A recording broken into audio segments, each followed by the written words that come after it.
Hello everyone, welcome back to Grimm's Garage. Today we're gonna go over some of my odd scale cars that I wasn't sure how to put together a video for. So I thought we would just go over the pile of odd cars I have laying around, because I am slowly going to be doing some 124 videos of my packaged cars. So here's two 124s to open, or review. They were never open. They're sealed. I have two 143s. The Matchbox King, I think that's a Corgi. And everything else, I believe, is a 132. Mostly Jada package that we get to open. This guy here is a Jada, which was never packaged. It was found in a store this way. We got a Buddy L and whatever this may be. We'll have to look it up. Anyway, so let's take a look. And I think we'll take a look at the most unfortunate models first. So that being, first off, this Buddy L. I don't own any Buddy L's. I got this for $2 at a local flea market. Because it is very messed up. There's no rear bumper. There's no front bumper. This is broken off. There are chips of the bed.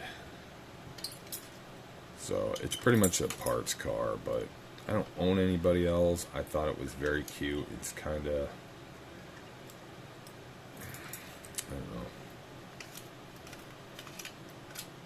know. The early roundy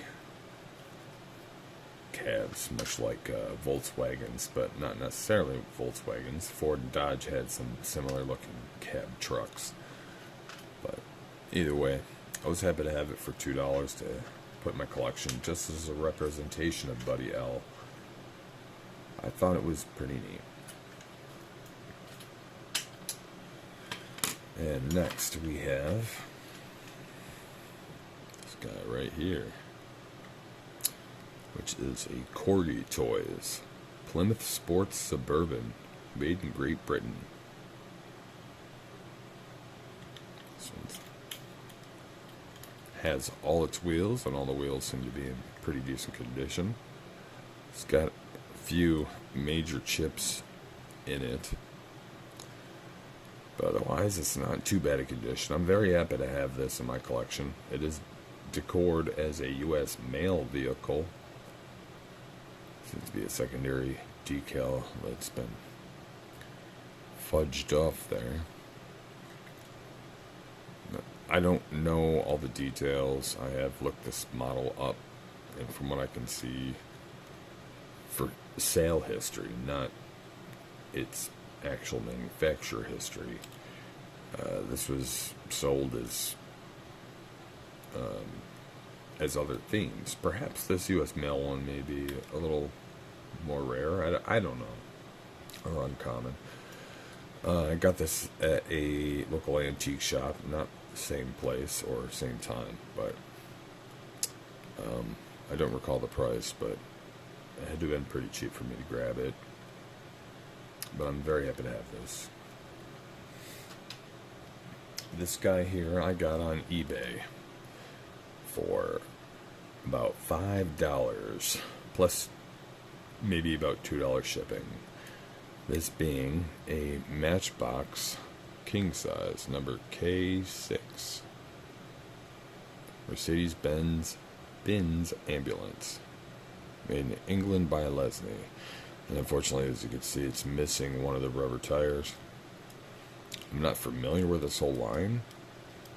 Obviously, I've noticed the front wheels are articulated. You can shift them, but are these shiftable by any other part anywhere else on the car? I mean, the wheels not articulated. I know some vehicles of other manufacturers had something that you could move that would move the wheels, so when you played, you could steer it. Either way, the wheels seem to be manipulable. And unfortunately, other than some heavy chippage on this and the missing tire. As you may have noticed, one of the surrounding window frames is broken off here. In fact, they both are. I don't know where the other one is at the moment. Oh, there it is. But yes, both the front doors open. When I received this, both of the window frames were completely bent down, and they were bent down and twisted in and up.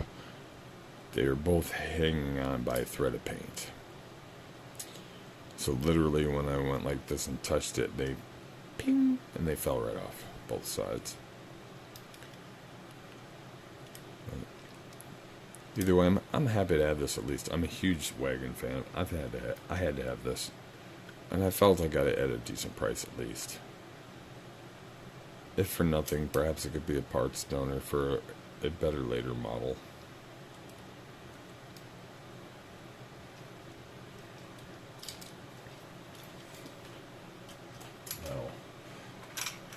Let's take a look at this guy here. This is actually a Jada. It was never in a package. There we go. Jada. Now I've seen these. I mean, I got this about 2 weeks ago at a small town, localized corner store, like a gas station that offers a few quick hot meals and groceries, and they had a little metal display rack near the door with some of these cars, and usually I don't look at those, they're usually crap, and I saw this on one of the top shelves. I'm like, a food truck? I love food trucks, and it's Deadpool, come on now. So I grabbed it and I was going to buy it anyway, and then I saw it was Jada, and I looked it up online, and people, I think I got this for $6. Apparently the same exact model had sold by Jada within stores in a box, and people are trying to sell that model for 30 plus online. So yeah, I'm pretty happy I found this one loose. It does have the opening food door there, and it is quite dark, but there is a full black plastic kitchen in there with a flat top, grill, refrigerator. So I'm very sorry you can't see that there. Flashlight will work.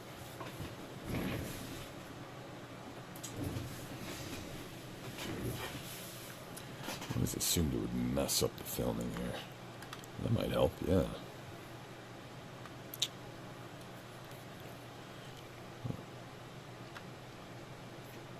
Oh, we got sunroof. There we go, that works. We got the door to the front. We got a refrigerator. Stove top, flat top. Very nice.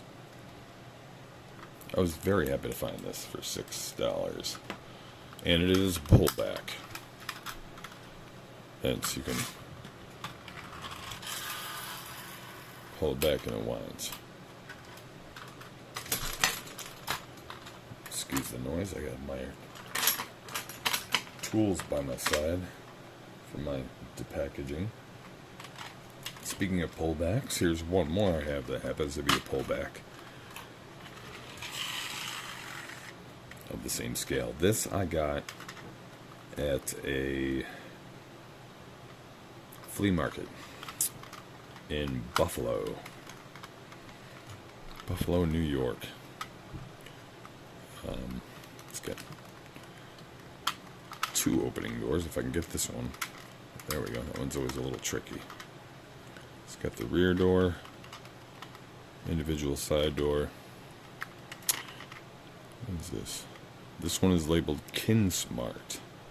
So I don't know where this was originally sold. Probably another corner store or grocery store sale. But I thought it was cute. I got this for $4. And I was alright with that.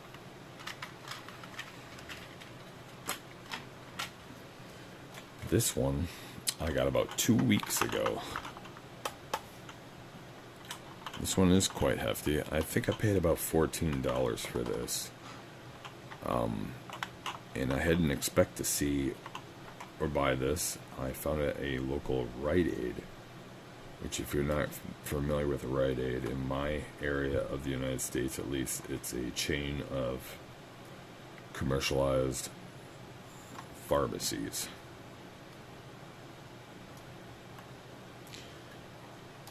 And I don't recall what I was there for. It was my local one. I don't ever usually go in there.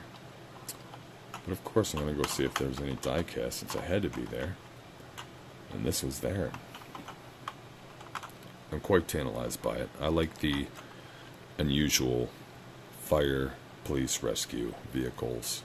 And this being a VW van as well, made it double collectible. Excuse me. Double collectible to me. It does have the rear opening door here. And one thing I hadn't experienced on any other models, large or small, yet myself, is that this has the little assist of a bottom thing here. It's got the side sliding door.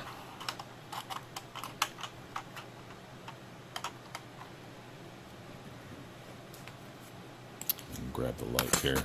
Oh, pardon me.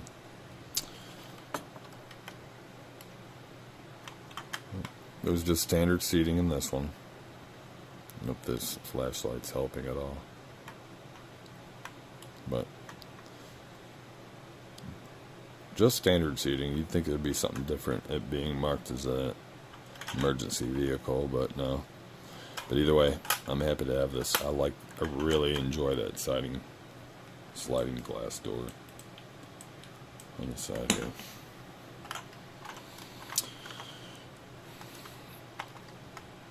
This one being labeled as Welly. I am not familiar with this at all. Never owned a Welly product. Labeled as a 72 Volkswagen Type 2 bus. Made in China. Scale 124. It's officially licensed apparently.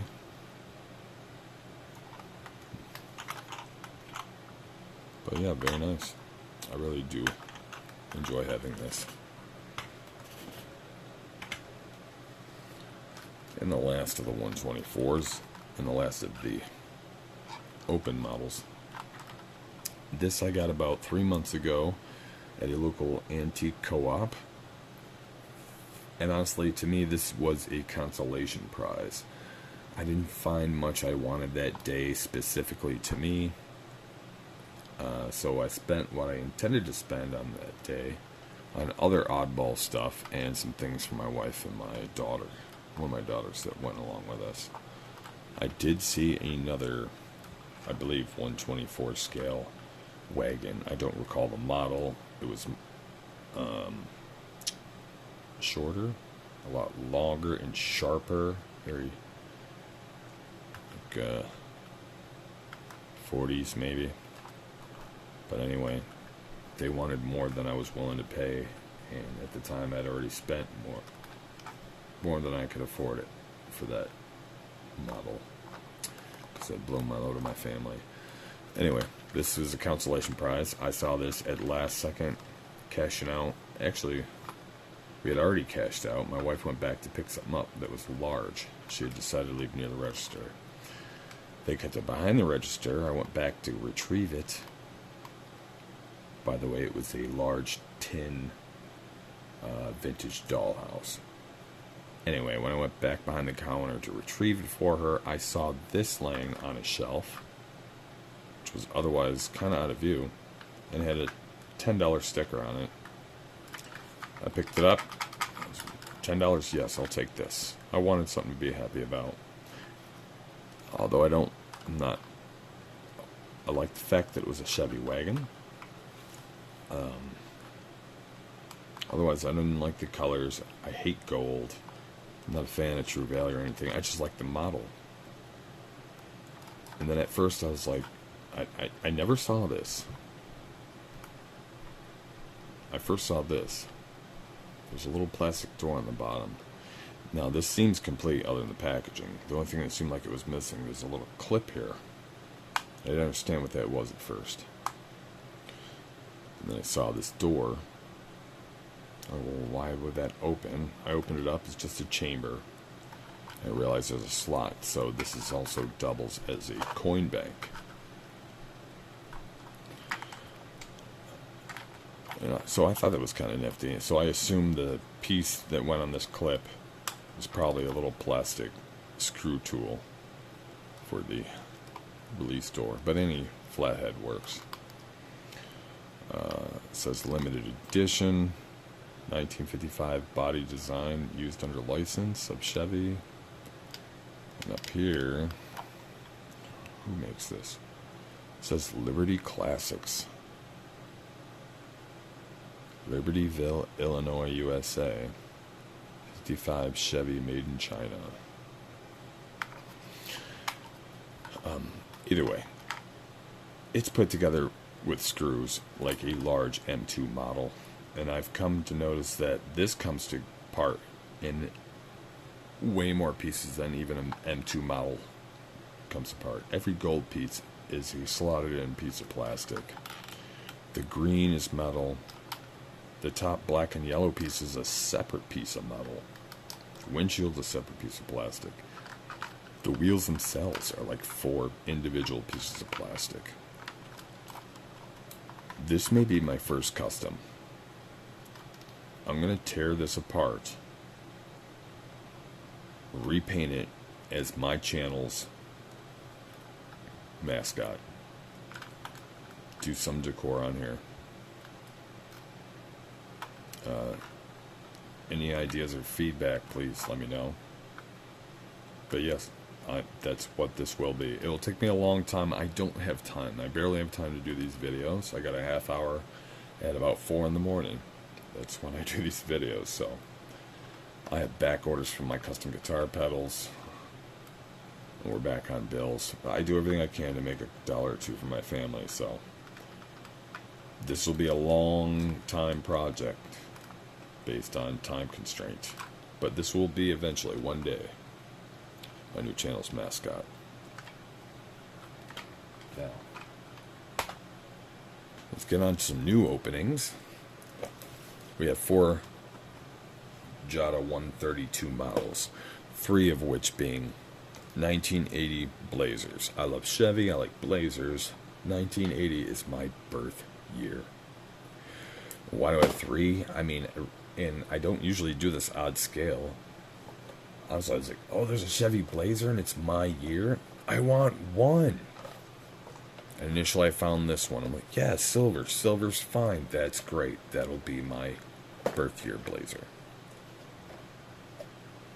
And then I find this. Oh my god. Are you kidding me? I'm not personally a huge SpongeBob fan, but it's a huge family thing. And it's the same one. It's an 80 K5 Blazer. And it comes with a little figure. So I had to add that. And then we see this. This is a family favorite as well. My family's become a big fan of the Stranger Things franchise. In fact, my 16-year-old daughter just went to Halloween last night as Eddie from the final season. And the final piece of her costume being what she got for her birthday 2 months prior, being a authentic Eddie denim vest that I hand put together myself. It took me 3 months and a lot of friends to find all the pieces, but I did it for her, and she was super ecstatic and amazed. Anyway, and we also have a Knight Rider kit to open. At the time, I hadn't had any kits yet. I have plenty of others, some yet to open, we'll see later, but I was happy to have this at least. I really wanted a quality 130 or 164, but I settled on this. So, why don't we open Knight Rider kit?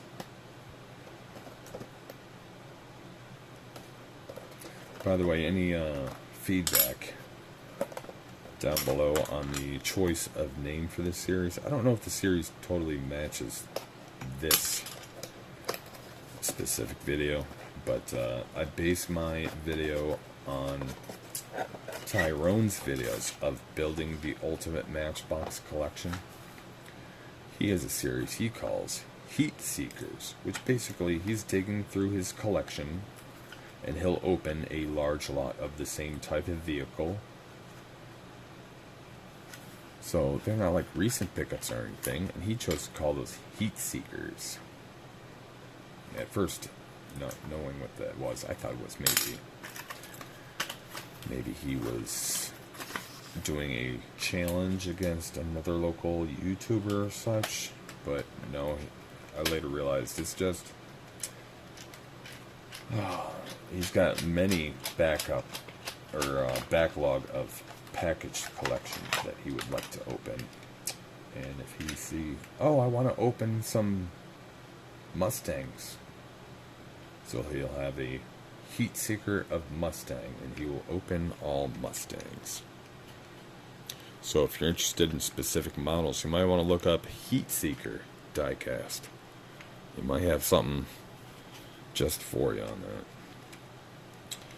Now, my hands are not the cleanest at the moment. I did wash them, but things happen.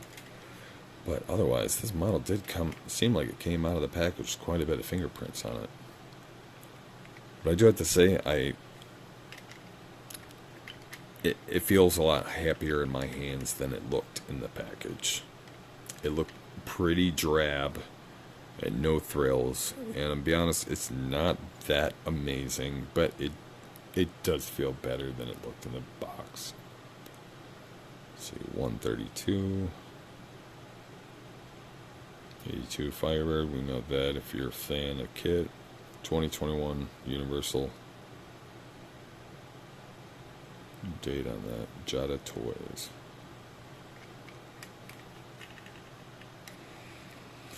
And a multi-piece plastic rims and real rubber tire. Plastic windows and base. But at least it's all metal body.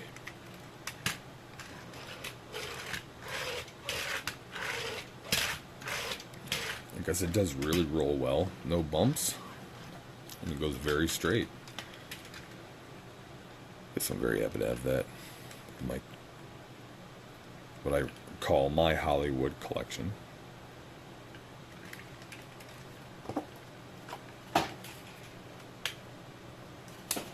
Now, on to the Blazers. How about we go from no thrill to the best? I'm not sure what the best is, but pretty sure we can tell what the no thrills is, being the basic silver, which, by the way, I'm kind of kicking myself for deciding on the plain silver, because I mean, looking at the back, I wasn't sure, and I hadn't seen anything else. I think I got this at a Target, which is where I saw my regrettable decision as well. Our local Target has had for a little while now more of these in multiple colors, and they have one in a bright orange. I don't usually like orange, but there's something about that orange on this Blazer that just really speaks to me, and I'm kind of thinking I wish I got the orange one over the silver one. And I already have two other ones. I never wanted this many in the first place. I really should have brought another butter knife or something. There we go. I'm trying to get those tabs out of there without ripping them off.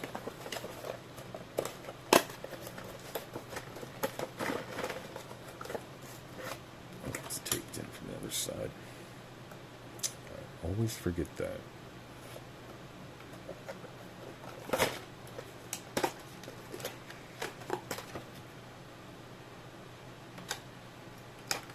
There we go.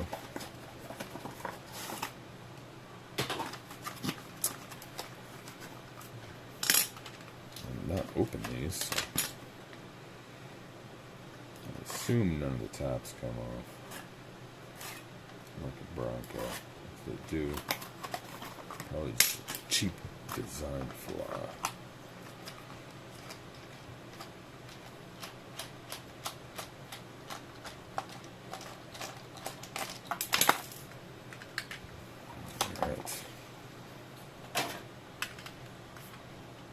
plastic top. Otherwise, metal body, doors, no opening hood. You can see that in the package. Does have opening doors though, oh, with a sticker. The door is actually stickered shut.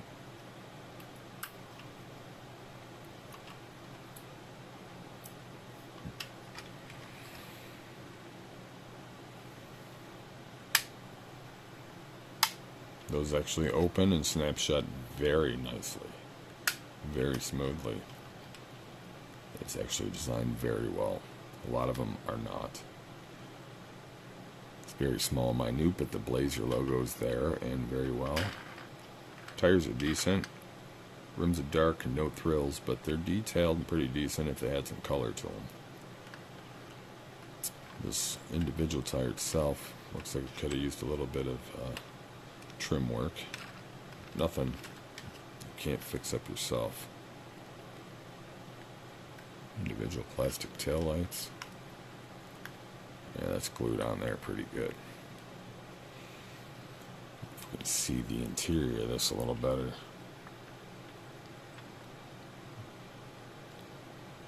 Empty rear.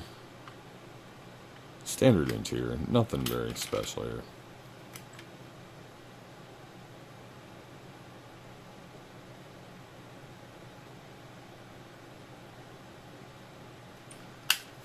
But not bad. If I have to customize one, I guess this may be the sacrifice. Happy to have that guy. You know what, I can't decide, so I'm just going to say I'll save the SpongeBob for last, simply because it comes with an extra accessory. But I believe, personally, this is my favorite.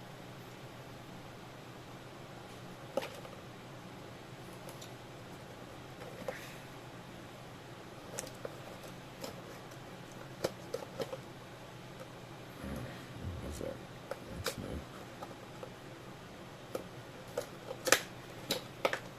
Box different than the rest? Yeah. This one's got more plastic on it than the other ones did.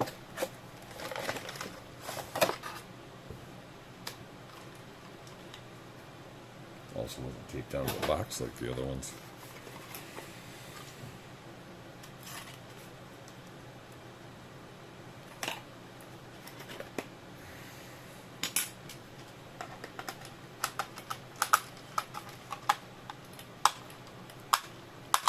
What's going on here? Oh, that's a bigger screw. That's weird. Right, so I just gotta press hard and go slower. Or grab another screwdriver, which is the most proper thing to do. But we're not prepared for that at the moment. Oh, crud. Not quite there yet.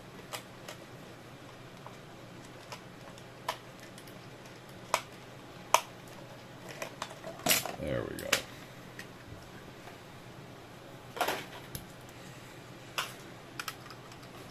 Well, obviously we're not going to go over too much detail. Physically, it's all the same from the last. In fact, yeah, even the rims are the same, so you get a better look at the rims on this one at least. The front and rears are slightly different from each other. It is the same on the other model. You see the Chevy logo on the rear, but not in the front. Front ones stick out a little more.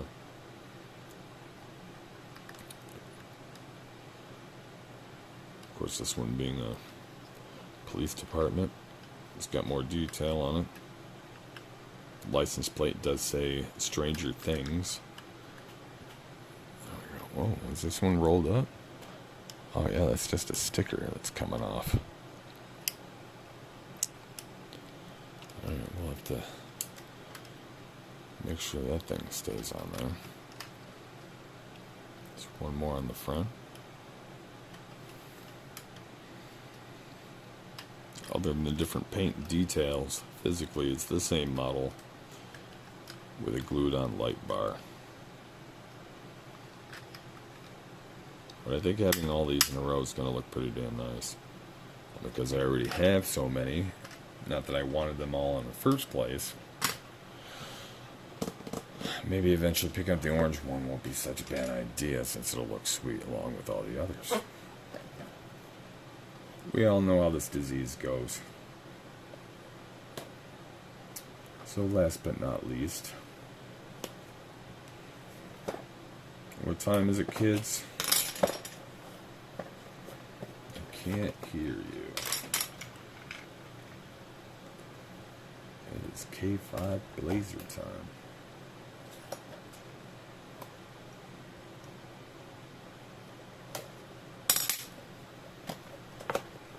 There we go. This one seems to be glued.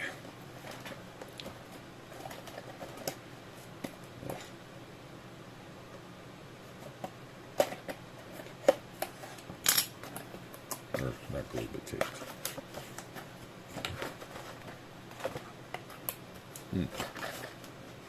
There's a mystery tape or glue somewhere in the center.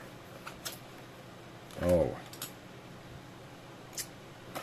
Foolish me. Right.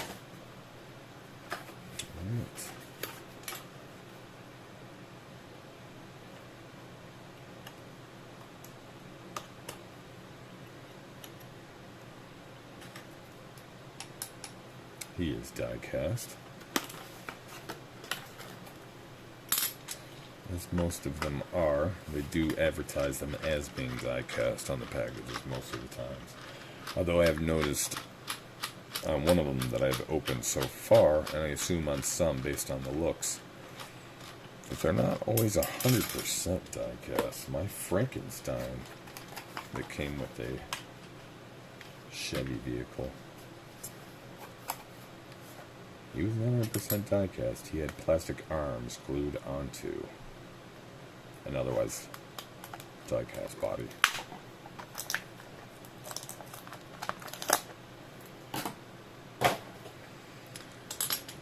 Here this guy is. This guy would make a quality game piece. He is heavy. He is solid metal. 2021 Viacom. Made in China, Jada.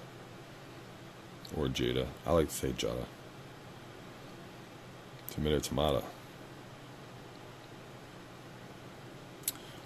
This one being in pretty decent detail. A lot of the secondary die-cast accessories, paint's a little thin there, will end up looking a little third-hand China factory kind of looking derpy. Like sometimes the paint is offset, so it'll just look bad. Or there'll be extra chunks of metal, so it'll look like they have warts or something. And they didn't file them off before they painted it, so now it's painted on, and if you trip it off, you got a big mess of paint. Either way, this one's very good. Few thin paint marks, but otherwise, that's a quality die-cast model for a SpongeBob. And we have the SpongeBob Blazer. Don't know why they chose a Blazer, but I'm not arguing. Same rims. Everything's exactly the same as the last two. No license plate on this one. Just painted to look like him smiling with his pants on.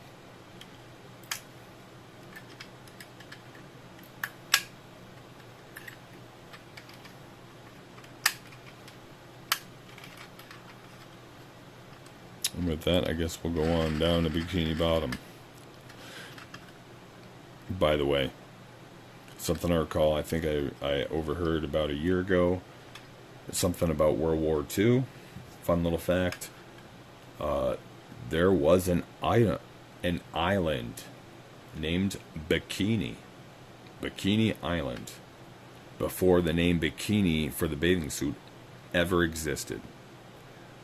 I believe they used that island as bomb testing site, and they literally leveled the whole island and sunk it. So perhaps where SpongeBob lives was that place of Bikini, and now Bikini is at the bottom. And the reason why bathing suits are named bikinis nowadays because the inventor of the bikini came up with it right at the time that all the headlines were saying Bikini Island sank. Other than that island, the word bikini was unique. He adopted the word bikini for his new product because it was a trending term at the time, and it did help. This one does seem to not be completely glued on very well. But anyway, nice curious little factoid. Hope you join me again soon. I think we're going to do another scary figure next. But hey, I'm starving on my 164. I'll be sure to get back to opening some more cars. Good night, folks, and I hope to see you again.